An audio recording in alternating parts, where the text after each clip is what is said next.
తోటి కొడతారు వాటి గ్రంథాలని. కొట్టినప్పుడు అవి కొన్ని కొన్ని కింద పడిపోతాయి. కొన్ని కింద పడిపోయినప్పుడు ఆయన చేతిలో 41 శ్లోకాలు ఉంటాయి. అందుకని 41 శ్లోకాలని సౌందర్య లహరి అంటే 41 శ్లోకాలని అమ్మవారు రాశారు. ఎట్లా అమ్మ ఇప్పుడు 41 ఉన్నాయి ఎట్లా అంటే నువ్వు రాయి అని చెప్తుంది. అందుకని శంకరాచార్యులు వారు 42వ శ్లోకం నుంచి శంకరాచార్యులు స్వయంగా రాశారనమాట. నేను ఎట్లా రాస్తానమ్మా నాకేమి రాదే అంటే నీకు వస్తుంది పో అని చెప్పిందట ఆమె. అట్లా ఆమె 42వ శ్లోకం నుంచి శంకరాచార్యులు రాశారు. అందుకని 41 శ్లోకం వరకు ఆనందలహరి అంటారు నుంచి. అది అసలు అంతవరకు చదివినా మంచిది, 100 శ్లోకాలు చదివితే కూడా మంచిది. నేను తీస్తాను మళ్ళీ. ఇప్పుడు ఎక్కడ కూడా పారాయణం చేసేటప్పుడు కూడా ఇళ్లలో ఇప్పుడు ఇక్కడంటే గుళ్ళల్లో కాబట్టి మనం 100 పద్యాలు చదివేస్తాం. కానీ పారాయణ చేసినప్పుడు మామూలుగా అయితే ఇళ్లల్లో అయితే 41 పద్యాలకు ఆపేస్తాం.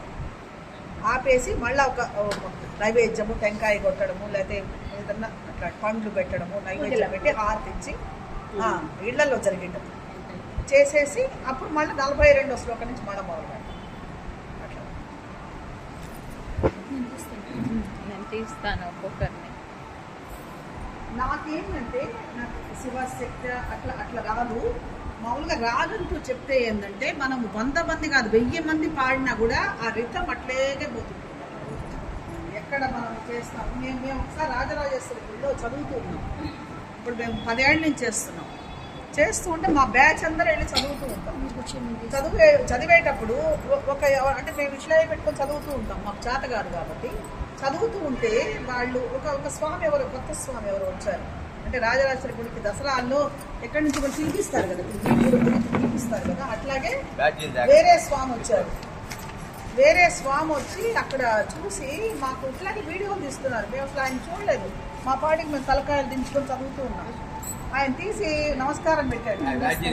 ఇంతమంది చదివినా కూడా ఒకే తీసుకుంటున్నారు, ఒకటే ఆపుతున్నారు. దానికి సంగీతానికి ఉన్నంత అద్భుతం.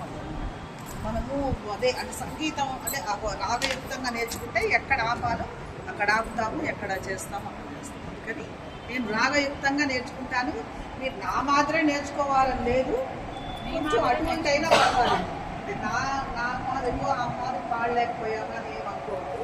నేను ఈరోజు ఒక్క పద్యం చెప్తాను. నెక్స్ట్ సోమవారం వచ్చినప్పుడు అడుగుతాను ఎవరైనా. అర్థమైందా? ఎవరైనా చెప్తే